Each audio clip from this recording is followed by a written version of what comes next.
All right, welcome back to Bayou Time. Again, phone lines are open, 879-1231. Been talking about, national issues with the stock market dropping again, the Dow sinking below more than 500 points today. It's the worst day since 2008, December of 2008. So, it's very significant. It's been dropping. We've been talking about that in light of the agreement that Congress made earlier this week to increase the debt ceiling and to make cuts, if you will, on the increased budget for next year. Rather than going to an 8% increase in the budget, they'll only go to a 4% increase in the budget. So that's the cut, if you will, that they've made, and they've agreed to raise the debt ceiling. And the stock market continues to fall. So if you'd like to comment on that, feel free to do so. We've also had several calls regarding, local issues with local elections. And before I take the next caller, I do want to mention to everyone about Tropical Storm Emily.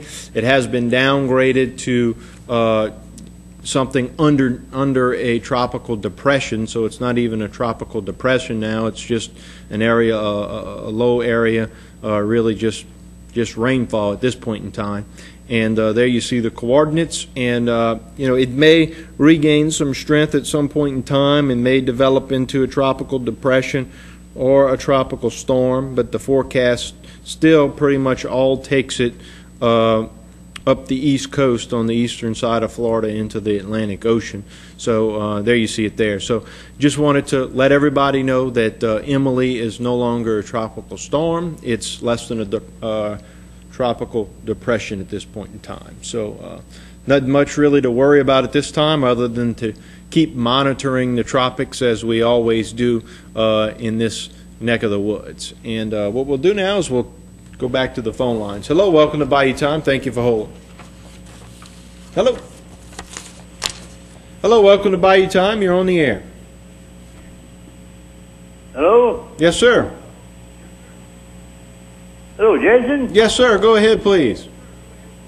Well, I'm just calling to see if they lifted the burn ban in Terrebonne Parish. I know they lifted it in Bayou about a month ago. And I was wondering to see if they had lifted it in Terrebonne Parish. Well, I'm not really sure, to be honest with you. Let me ask our producer, Jason Dagate, to chime in if he's aware of it. Yeah, because, we got them storms that... Well, if trees and all them branches all stacked up. And, let me ask you, you're concerned you need to burn some things? Yes, sir. All right, well, why don't you just call the local fire department and see, usually they make that recommendation. Call the local fire department and see. If not, call the parish tomorrow. They could give you that answer. But, normally it's lifted after we get an extensive amount of rainfall. We've had that, but to say for certain, I don't know, because I haven't seen that come across me, so I'm not sure of that. But I remember a while back, I mean, it was really dry, Yeah, I mean, this ban was before the 4th of July, and it was lifted in Lafourche Parish, as you said, even before the 4th of July. So what has happened in Terrebonne, we'll see if we can find out for you, okay? Okay, I'll be listening. All right, thank you very much. Thank you, Bo. Okay. All right, 879-1231 if you'd like to get involved, 879-1231. We do have a phone line open if you would like to join the conversation at this point in time. Let's take the next caller. Hello, welcome to Bayou Time. Good evening, Jason. Hi, good evening. Congrats on that baby. Well, thank you very much. And, I didn't do any work. It was all the hard work of my wife. So, How many toes she's got? She has all her fingers and all her toes. All fingers, all toes. Yeah, on board. She's doing fine. Thank you. I wanted to talk a little bit about executive power. All right. And judicial activism. Okay. And the Congress's inability to get anything done. All right. There was a discussion about whether or not the president should use the 14th Amendment.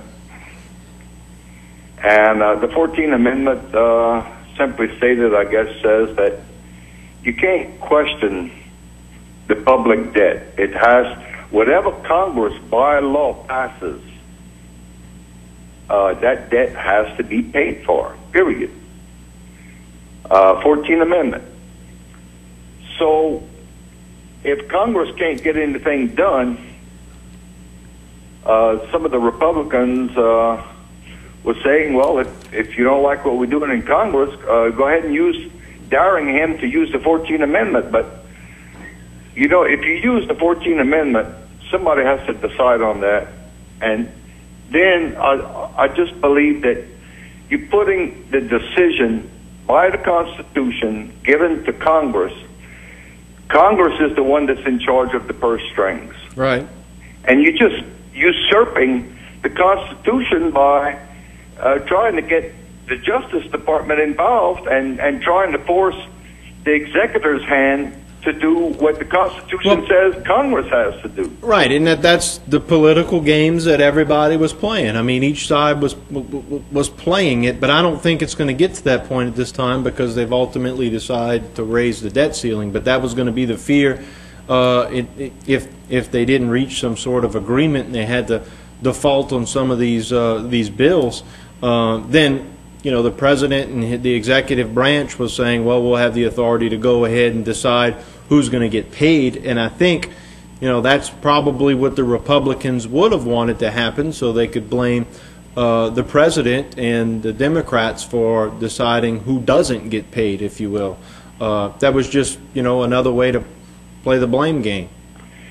Yeah, I was watching Charlie Rose a couple of weeks ago, and they were talking about the Bush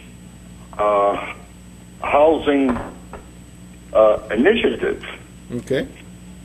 The Bush Home Ownership Initiative was a program designed to get more people in homes. They were going to really try and expand home ownership.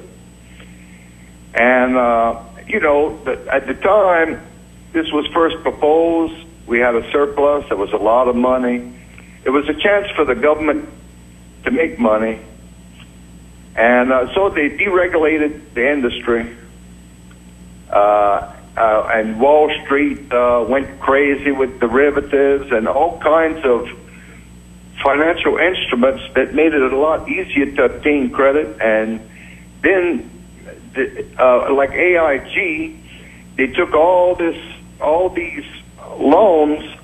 They got people that were not creditworthy on these loans, knowing that these loans were going to crash. And then AIG packaged all these loans and they sold them off. And they made a fraudulent report claiming that they were AAA rated. So somebody else picked up on it. They bought it. So AIG dumped what they needed to dump to be able to short the market, to bet against those loans, knowing that they were going to fail, and they wanted to bet that they weren't going to fail. This was all deregulation out of the Bush administration. This has nothing to do with Fannie Mae and Freddie Mac. Freddie Mac and Sallie Mae, these two government quasis are run by businessmen in the private sector. And they were following the rules of Wall Street that was established through the deregulation of George W. Bush. Okay. So when people claim that and try and blame Freddie Mac and Sallie Mae for this, they need to read up on the President Bush's home ownership initiative and what that entailed and what the cause and effect of all that was. So you don't think that they were to blame at all in that? Freddie Mac and Sallie Mae? Yeah, Fannie well, and Freddie. It's a government quasi run by private businessmen that followed the rules of Wall Street, which fell out of the Bush policies of deregulation. So, you know, if you follow the line goes back to the president's policies. Freddie Mac and Sallie Mae doesn't set the policy of this country. And I guess there's one other comment I'd make. You know, when people talk about tubal ligation, that's just a fancy word for sterilization.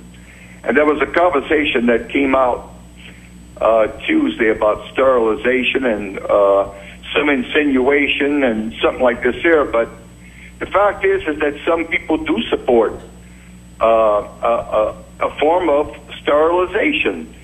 And if you're not presenting an alternative in your conversation, then what is people supposed to assume?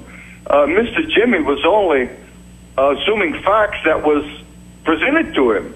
If you're talking about people shouldn't have babies, then what's the alternative? And if you don't give an alternative, you know, people are going to ask, does it all come down to sterilization? What are we supposed to do?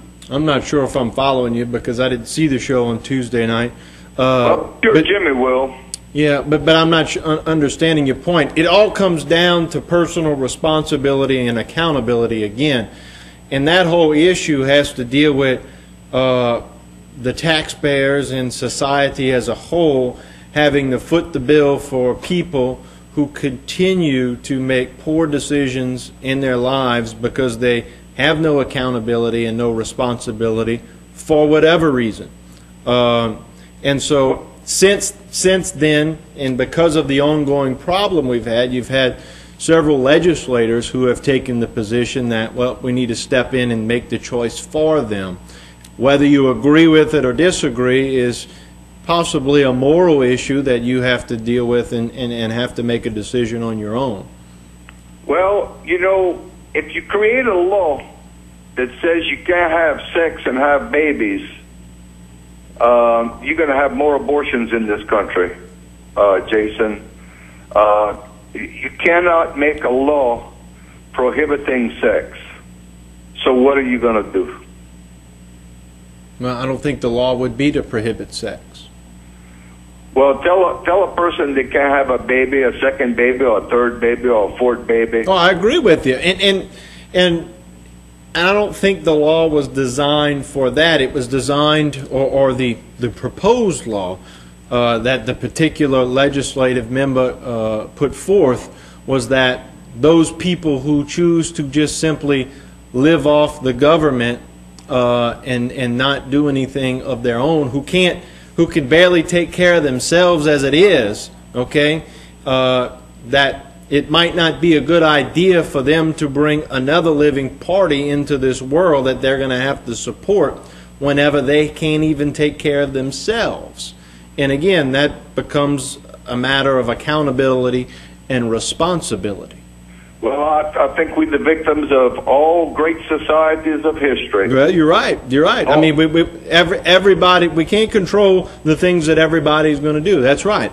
And when you have an innocent child out there, I don't think there's any of us that are going to say, well, let's not give that innocent child who has made no decisions in their life and is just purely the victim of somebody else's poor decision, to just turn a blind eye from them and not assist the child. And that is what some legislators are saying are starting to bankrupt our economy and things of that. But that all comes down to you, me, and our neighbors making the right decisions. Well, Jason, I agree on the abortion law as it's designed to make abortions minimal and try and educate people on that. We can pray, we can set good examples, but waiting for a law to be proposed for sterilization or to prevent people from having babies in their family, I just think that's a no-brainer. It'll never happen. Right. You have a good night. And you're probably right. Thank you very much. All right. And I'm not saying I'm in support of it or against it one way or the other.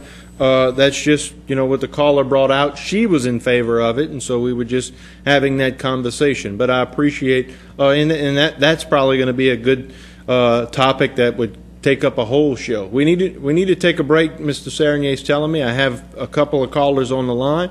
I'd invite you all to call in if you need to. We'll have one more segment of phone calls, 879-1231.